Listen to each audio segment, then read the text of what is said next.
بسم الله الرحمن الرحيم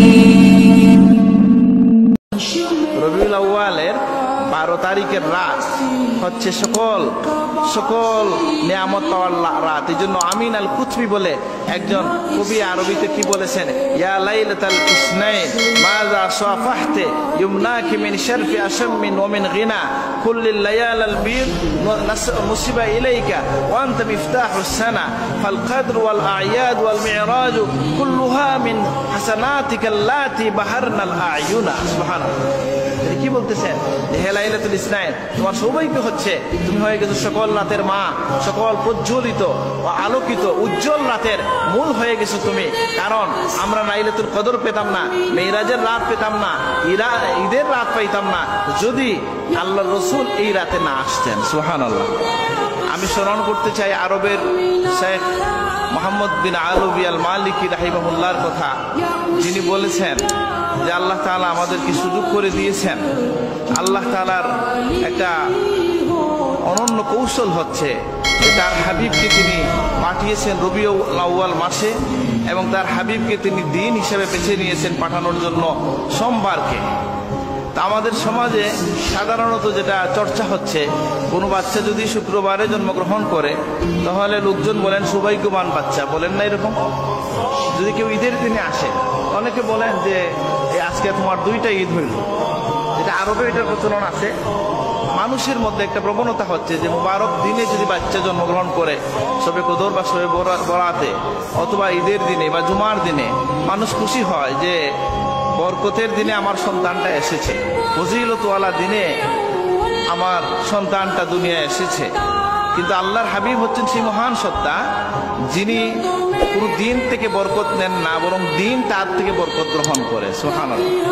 যে কারণে নবীজি সোমবারে তাশরীফ আনার কারণে সোমবার মূল্যবান হয়ে গেছে। সুবহানাল্লাহ।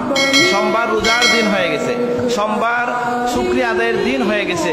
প্রিয় নবী সাল্লাল্লাহু আলাইহি সাল্লামকে জিজ্ঞাসা করা হলো, ইয়া রাসূলুল্লাহ, আপনি কেন সোমবারে রোজা রাখেন? নবীজি বলেন, এটা ওই দিন যেদিনে আমি জন্মগ্রহণ করেছি। সুবহানাল্লাহ। সুইলা রাসূলুল্লাহ সাল্লাল্লাহু আলাইহি ওয়াসাল্লাম আন সাওমিল ইসনাইন ফাকালা যাকা ইয়াউমুন উলিদতু ফীহি।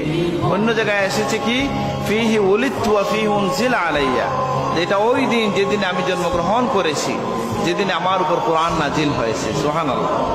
তাহলে আমরা বুঝলাম যে এই যে তিনি কি বলছেন যে আল্লাহ তাআলা আমাদেরকে একটা সুযোগ করে দিয়েছেন, এই উম্মতকে একটা সুযোগ করে দিয়েছেন যে আমরা প্রিয় নবী সাল্লাল্লাহু আলাইহি সাল্লামকে নিয়ে ব্যস্ত থাকার জন্য, নবীজিকে নিয়ে কথা বলার জন্য, আলোচনার জন্য একটা সুযোগ আল্লাহ তাআলা দিয়েছেন।